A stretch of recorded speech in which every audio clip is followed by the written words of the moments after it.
नई जगहों और नई चीजों को एक्सप्लोर करना बेसिक ह्यूमन नेचर है जिसे कोई रोक नहीं सकता। नए एडवेंचर्स और नए एक्सपीरियंसेस ही हर जर्नी को एक्साइटिंग बनाते हैं। मैं ऐसी जगह जा रहा हूँ जहाँ की बारिश को देखने के लिए पूरे वर्ल्ड से लोग आते हैं। Every step is a challenge, but यहाँ के लोगों की लाइफ हार्मनी, ब्यूटी और कलर्स से भरी हुई है। गो नॉर्थ ईस्ट।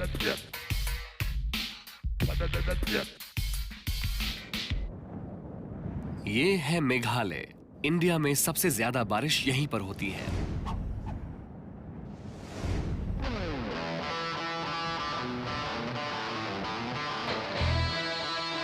कुछ लोग मेघालय आते हैं यहाँ के ब्यूटीफुल लैंडस्केप्स देखने और कुछ यहाँ के कल्चर, यहाँ की सोल को एक्सप्लोर करने। और ऐसे लोगों के लिए रोड्स इतने इंपॉर्टेंट नहीं होते। ऑफ रोडिंग का असली मजा तो शिलोंग में ही है। It feels like you are driving in a painting. Off roading के लिए मेघालय एक परफेक्ट प्लेस है। ऑफ रोडिंग बिल्कुल अलग तरह का एडवेंचर है। लैरी ऑफ रोडिंग एक्सपर्ट है और इस एडवेंचरस ट्रिप में मेरा गाइड भी। Wow, you have a nice jeep my friend. Thanks a lot यार। तो फिर शुरू करें? Yes sure, if you are ready. I am ready to take that. ये एक्सपीरियंस मैं मिस नहीं करना चाहता। आर यू श्योर इस कार में ऑफ रोडिंग करोगे? हाँ, बिल्कुल। I am sure.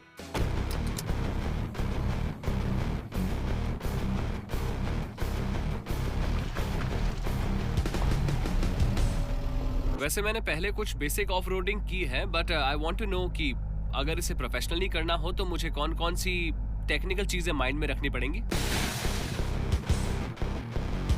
बस इतना ही कि अगर कार 4 व्हील ड्राइव हो तो अच्छा है। ओके। सडनली मैं कंट्रोल खो बैठा। ओके। ऐसा लग रहा है जैसे कार खुद ही चल रही है।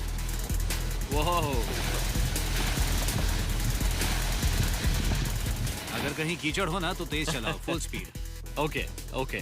पर तेज चलाने से तो कार थोड़ी स्लाइड तो होगी ही ना? हाँ, कई बार स्लाइड हो सकती है, लेकिन गाड़ी पर कंट्रोल होना चाहिए। हम यहाँ ऊपर पहुँच गए हैं और मैं बहुत नर्वस हूँ। स्लोप में ड्राइव करने के लिए बेस्ट है first gear. First gear, okay. Lower gear, okay. It will start pulling. Right. Larry मुझे एक स्लोप पर ले आया। जगह देखते ही मेरा तो कॉन्फिडेंस ही चला गया।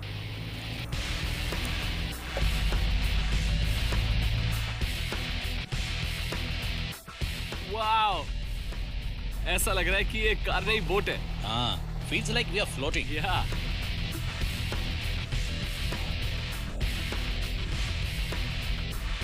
ऑफ रोडिंग एक अलग टाइप का एडवेंचर है और इसके रूल्स भी अलग हैं। ऐसा लगता है कि कार अपने आप स्लाइड कर रही है, पुल कर रही है, बट द फैक्ट इज कि सब कुछ आप ही कंट्रोल कर रहे थे। ये एक्सपीरियंस मैं कभी नहीं भूलूंगा। ऑफ रोडिंग के थ्रिलिंग एक्सपीरियंस के बाद मैं मेघालय के कैपिटल शिलोंग जा रहा हूँ।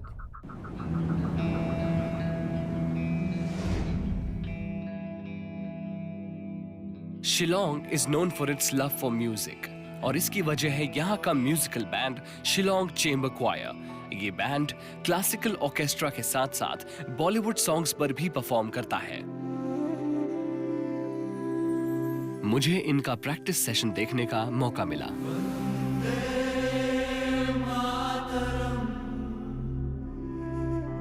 मुझे गर्व है हिंदुस्तान पर, मुझे गर्व है तिरंगे पर, मुझे गर्व है हिंदुस्तान पर।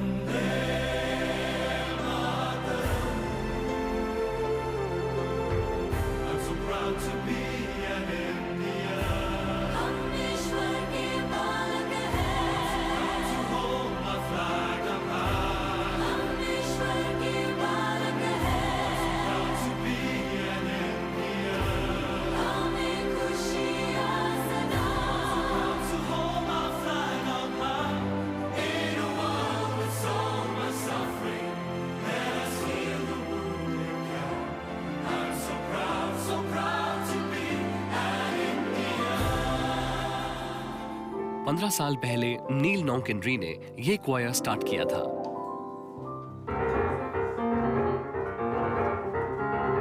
बहुत सालों तक नील यूके में रहे। वो वहां के एक क्लासिकल पियानिस्ट थे। एक बार जब वो वेकेशन पर अपने घर शिलोंग आए तो उन्हें यहाँ का माहौल बहुत डल लगा। मैंने यहाँ आकर देखा कि 6 बजे के बाद कोई घर से बाहर नहीं निकलता। मैं समझ गया कि लोग अपनी लाइफ में कुछ इंटरेस्टिंग चाहते हैं। मैंने कुछ आर्टिस्ट को इकट्ठा करके एक ग्रुप बनाया ताकि लोगों को एंटरटेन किया जा सके। इस सिंपल थॉट ने एक बड़े आइडिया को जन्म दिया, द शिलोंग चेंबर क्वायर। और जैसा नील ने सोचा था वैसा ही हुआ। बहुत से लोग उनके कॉन्सर्ट्स को रेगुलरली अटेंड करने लगे। पता नहीं कैसे हमारा म्यूजिक वायरल हो गया। मैं किसी के घर गया, शायद किसी का बर्थडे था। म्यूजिक सुनकर मुझे लगा कि मैं पहले ये कहीं सुन चुका हूँ। वो म्यूजिक मेरे कॉन्सर्ट का था। फिर लोगों ने उसे नेट पर डाला, शेयर किया। अमेरिका में भी कुछ लोगों को हमारे बारे में पता चला। फिर सब कुछ वायरल हो गया। लेकिन नील का मेन मिशन कुछ और ही था। उन्होंने म्यूजिक को एक थेरेपी की तरह उन बच्चों पर यूज किया जिन्हें लर्निंग डिसेबिलिटीज थी। इससे बहुत से लोग उनसे जुड़े जो इस काम में नील की मदद करना चाहते थे, और ऐसे वो भी क्वायर का हिस्सा बन गए। Raindrops on roses and whiskers on kittens, bright copper kettles and warm woolen mittens, brown paper packages tied up with strings. These are a few. मैं सबको एक सिंपल मैसेज देना चाहता हूँ। मेहनत करके आगे बढ़ो, ऑनेस्ट रहो, सबकी केयर करो, और जो भी करो दिल से और ईमानदारी से करो, चाहे वो गाना हो या कोई और काम।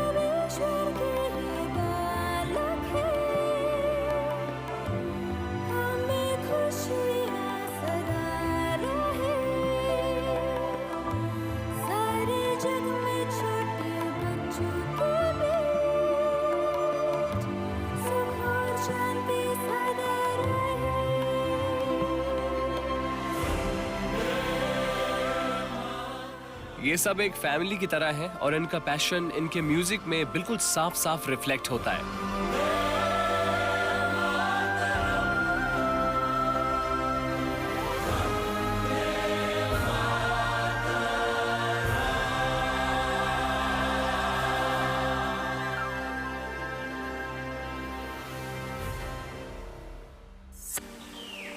शिलोंग की उमियम लेक को बारापानी भी कहते हैं। लोकल्स का मानना है कि 2 सिस्टर्स हेवन से अर्थ की तरफ आ रही थी। जब वो बिछड़ गई, उनमें से एक मेघालय पहुंच गई, लेकिन अपनी बहन की याद में वो बहुत रोती थी और उसी के आंसुओं से ये लेक बनी है।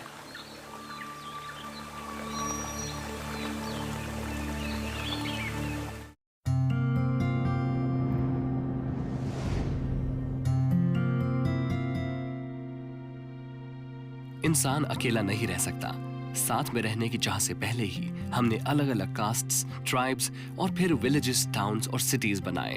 पर अपनी रूटीन लाइव्स में हम ये भूल गए हैं कि हम एक्चुअली एक ग्लोबल विलेज का पार्ट हैं। मैं मेघालय की चेरापूंजी डिस्ट्रिक्ट में हूँ और यहाँ पर ज्यादातर बादलों का राज रहता है।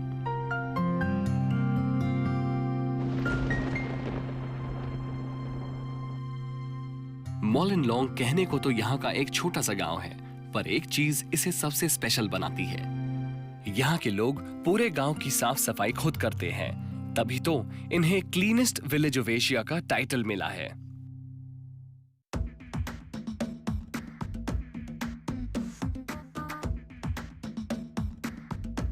मुझे पता था कि मैं क्लीन विलेज में जा रहा हूँ, पर यहाँ क्लेanलीनेस और स्टैंडर्ड इतना हाई होगा मैंने सोचा नहीं था। आई कांट बिलीव कि मैं इंडिया के किसी रिमोट एरिया के विलेज में हूँ। यहाँ के लोग क्लेanलीनेस का एक अमेजिंग एग्जाम्पल सेट कर रहे हैं।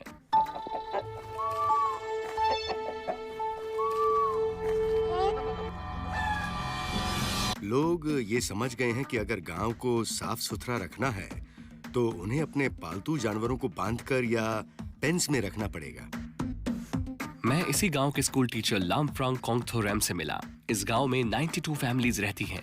इन्होंने मुझे बताया कि माइलन लोंग पहले ऐसा नहीं था। 1990 और 1991 के बीच गांव की पंचायत ने पिग्स और गोट्स को विलेज में खुला छोड़ने पर बैन लगा दिया और विलेज को क्लीनर और हेल्दियर रखने के लिए हर घर में टॉयलेट बनाने का फैसला किया। एक जबरदस्त चेंज आया। 1-2 साल में सबके घर में टॉयलेट बन गए और गांव भी पूरी तरह से साफ सुथरा हो गया। पर 10 साल तक यहाँ टूरिस्ट्स नहीं आए। 2004 तक विलेज तक पहुंचने के लिए रोड्स नहीं थे, जिसके बनने के साथ ही टूरिस्ट्स आने लगे। 2004-2005 में एक मैगजीन का रिपोर्टर यहाँ आया और ये सब देखकर दंग रह गया।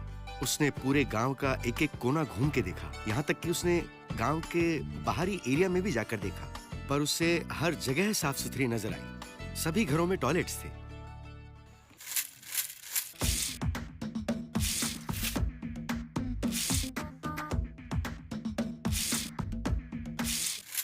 अच्छा, यहाँ काम कैसे होता है और कौन करता है? ये सिस्टम क्या है एग्जैक्टली? यहाँ के लोकल लोग ही गांव को खुद साफ करते हैं और गांव की पंचायत भी सफाई को मेंटेन करने के लिए रोटेशन में लोगों की ड्यूटी लगाती है और वो स्ट्रीट्स, फुटपाथ्स और पब्लिक प्लेसेस को साफ करते हैं और हाइजीनिक रखते हैं। इस गांव की सबसे अमेजिंग चीज ये है कि यहाँ हर आदमी ने इसे साफ रखने की जिम्मेदारी खुद पर ली है और बड़ों को तो छोड़ ही दीजिए। ये देखिए, यहाँ पर बच्चे भी गांव की सफाई पर कितना ध्यान देते हैं। मैंने बहुत से बच्चों को गार्बेज उठाकर डस्टबिन में डालते हुए देखा है। It's just that easy. माइलन लोंग के लोग पहले बीटल नट और बे लीफ की खेती से पैसा कमाया करते थे, पर जब टूरिज्म बढ़ा तो लोगों ने अपनी इनकम बढ़ाने के लिए रेस्टोरेंट्स और गेस्ट हाउसेस भी खोल लिए। This place is beautiful. अगर मैं यहाँ परमानेंटली रहना चाहूँ तो क्या ये पॉसिबल है? क्या कोई भी ऐसा कर सकता है? नहीं, कोई ऐसा नहीं कर सकता। अगर आपको यहाँ सेटल होना है तो आपको इस गांव की किसी लड़की से शादी करनी होगी। माइलन लोंग को मैंने उन जगहों की लिस्ट में रखा है जहां मैं कभी सेटल हो सकता हूं। हाँ, शादी के बारे में मैं नहीं सोच रहा हूं, मगर मैं एक ऐसे आदमी से मिलने जा रहा हूं जो यहां पर आए और उन्होंने मेघालय में शादी भी की। डेनिस रायन मदुराई से चेरापूंजी घूमने आए थे। उन्हें सिर्फ ये जगह ही पसंद नहीं आई, बल्कि यहाँ की एक लड़की भी पसंद आ गई। अब वो चेरापूंजी में सेटल्ड हैं और चेरापूंजी हॉलिडे रिजॉर्ट चलाते हैं। उन्होंने मुझे एक ब्रिज के नीचे मिलने के लिए बुलाया है और उनका कहना है कि ऐसा ब्रिज मैंने कभी नहीं देखा होगा।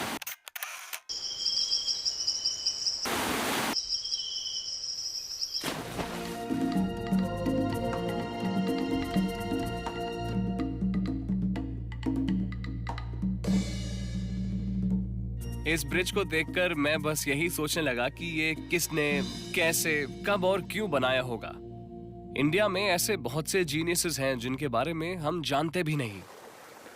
इस वक्त मैं डेनिस के साथ हूँ और वो मुझे इस ब्रिज के बारे में कुछ बताएंगे। इसे देखकर मेरे माइंड ने तो काम करना ही बंद कर दिया है। मैं हैरान हूँ कि इंसान की सोच कहाँ तक पहुँच सकती है। हर प्रॉब्लम को सॉल्व करने का तरीका इंसान किसी न किसी तरह ढूंढ ही लेता है। राइट। यहाँ खासी हिल्स में बहुत सी वैलीज हैं। पूरे वर्ल्ड में सबसे ज़्यादा रेनफॉल यहीं होता है और मॉनसून्स में रिवर्स और छोटी छोटी स्ट्रीम्स इतनी भर जाती हैं कि आप उन्हें क्रॉस नहीं कर सकते। इस नदी में भी पानी यहाँ तक भर जाता है और उसका फ्लो इतना तेज होता है कि किसी को भी बहा कर ले जाए। इसलिए यहाँ ब्रिजेस बनाना ज़रूरी था। रबर ट्रीज से इस तरह के ब्रिजेस बनाने का कॉन्सेप्ट सेंचुरीज पुराना है। इस ट्री ट्रंक से सेकेंडरी रूट्स निकलने लगती हैं। इस प्रोसेस को पूरा होते होते 80 साल लगते हैं। वाओ। जहाँ भी ब्रिज की जरूरत होती है वहाँ पर रबर ट्री लगा दिया जाता है। And it's one tree? Yes, it's one tree. फिर ट्रंक से निकलने वाली रूट्स को जॉइन करते हैं। ओके। अगर लंबा ब्रिज बनाना है तो कुछ और ट्रीज लगाकर उन्हें इंटरकनेक्ट करते हैं। ट्री ट्रंक को काट कर 2 हिस्सों में बांटा जाता है। फिर उसके सेंटर में 1 से 2 मिलीमीटर पतली रूट्स डाली जाती हैं और उन रूट्स को उस तरफ डायरेक्ट करते हैं जहां आपको ब्रिज चाहिए। तो ये ट्री नदी के एक तरफ होता है और इसकी रूट्स नदी के ऊपर से एक ब्रिज बनाने लगती है। बाद में इसकी एरियल रूट्स को एक साथ वीव कर देते हैं इस प्रोसेस में भी ऑलमोस्ट 10 से 15 साल लग जाते हैं।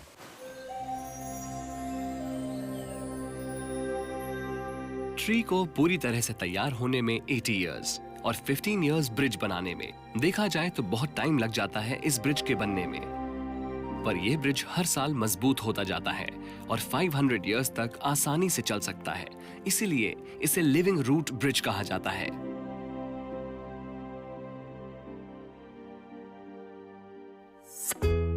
मेघालय में आप होटल की जगह होम स्टे बुक कर सकते हैं। होम स्टे यहाँ पर बहुत पॉपुलर है और यहाँ के बहुत से लोग कम पैसे में टूरिस्ट्स को अपने घर में रखते हैं। मेघालय की ट्रेडिशन, कल्चर और क्विजीन को अच्छी तरह से जानने का ये सबसे सही तरीका है।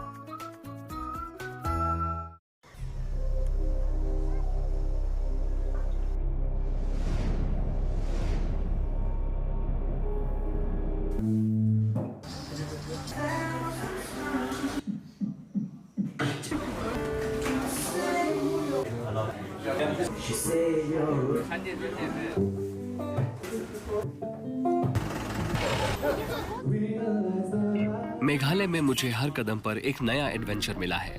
सिर्फ यहाँ के क्विजीन को मैं अभी तक टेस्ट नहीं कर पाया हूँ। क्या पता उसमें भी कोई डिफरेंट टेस्ट मिले।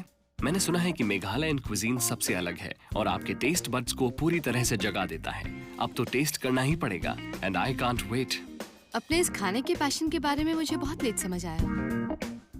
शिलोंग की लाइटुमक्रा डिस्ट्रिक्ट में मैल्कम नोंकिनरी और उसकी वाइफ समंथा मेलो मूड कैफे चलाते हैं। क्या तुम्हें शुरू से ही कुकिंग का शौक था? नहीं, बिल्कुल नहीं। मुझे तो कुकिंग पसंद ही नहीं थी। मेरे हस्बैंड को टेस्टी खाना खाने का बहुत शौक है। बस फिर मैंने कुकिंग पर ध्यान देना शुरू कर दिया।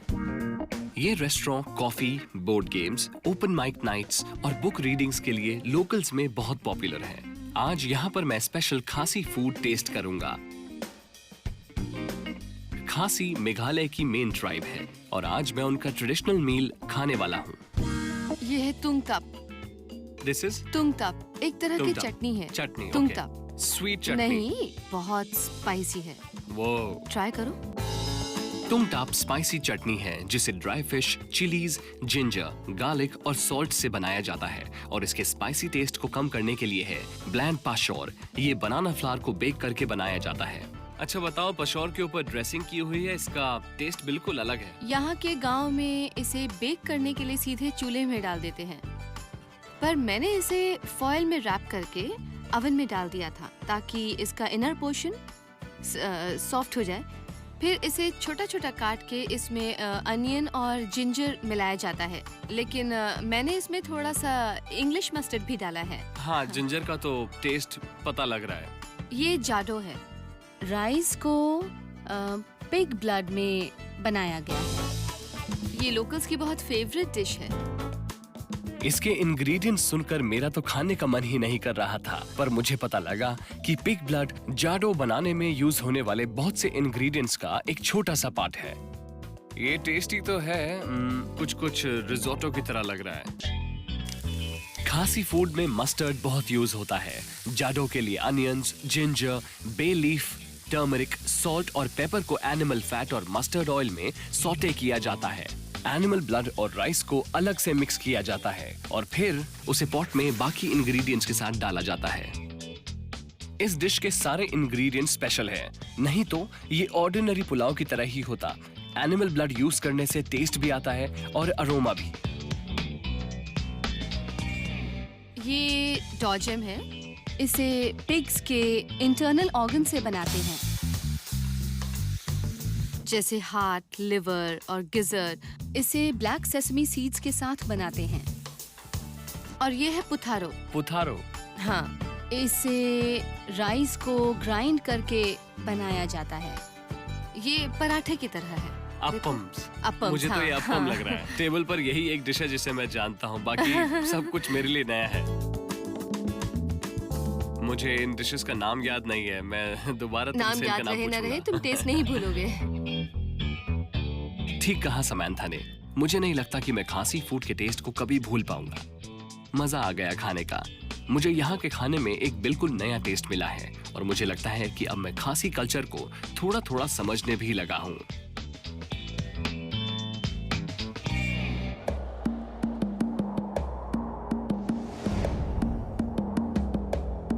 खासी मेघालय की मेन ट्राइब्स में से एक हैं। जैंतियाज और गारोस यहाँ के दूसरे ट्राइब्स हैं। मैंने जैंतियाज का बनाया हुआ नेचुरल ब्रिज देखा और खासी फूड भी टेस्ट किया। अब मैं गारो ट्राइब का कल्चर देखना चाहता हूँ और उसे देखने के लिए मैं शिलोंग से 40 किलोमीटर दूर स्मिट नाम के विलेज में जा रहा हूँ। यहाँ मुझे जिंगजैंग और जिसिल्डा ने वांगला डांस देखने के लिए इनवाइट किया है। ये गारो ट्राइब की पोस्ट हार्वेस्ट सेलिब्रेशन का हिस्सा है।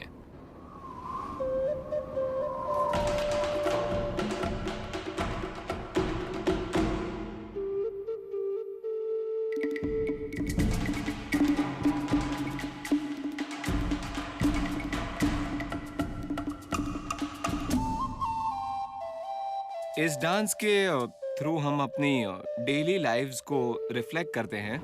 ये डांस मेनली जूम सिविलाइजेशन से रिलेटेड है और हमने जितना भी हार्वेस्ट किया है उसके लिए इस डांस के थ्रू हम हार्वेस्ट गॉड को थैंक यू बोलते हैं, जिन्हें हम मेसी सैलजोंग कहते हैं। झूम कल्टीवेशन नॉर्थ ईस्ट की ट्राइब्स का खेती करने का सदियों पुराना तरीका है। इसमें जंगल के कुछ हिस्सों को जला के फार्मिंग के लिए तैयार किया जाता है और अच्छी हार्वेस्ट होने पर सेलिब्रेट किया जाता है।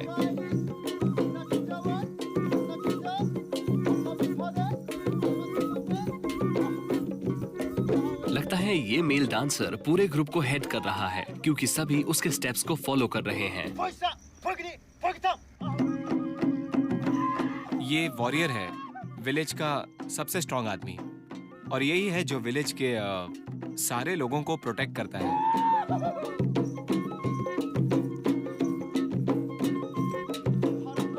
ऐसा लग रहा है कि जैसे मेन सिंगर रैप कर रहा है। इनके म्यूजिक का असर अब मेरे ऊपर भी होने लगा है। You know, I am enjoying this atmosphere.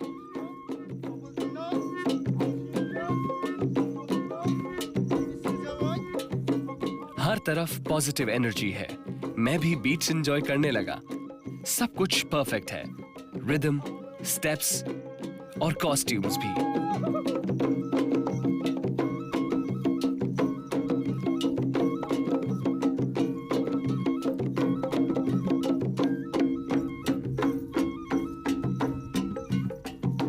Dancers ने ब्राइट और कलरफुल कपड़े पहने हुए हैं जो मुझे बहुत अच्छे लगे। अच्छा, ये कॉस्ट्यूम्स कुछ रिप्रेजेंट करते हैं और ये head gear does it mean anything? Boys और गर्ल्स ने जो नेकलेस पहना हुआ है ये एक तरह का आर्मर है जो इन्हें हेड हंटर से बचाता है, और जो सर पे कॉक फेदर लगे हैं वो विक्ट्री का साइन है। एक्चुअली ये लोग डांस करके अपनी विक्ट्री सेलिब्रेट कर रहे हैं।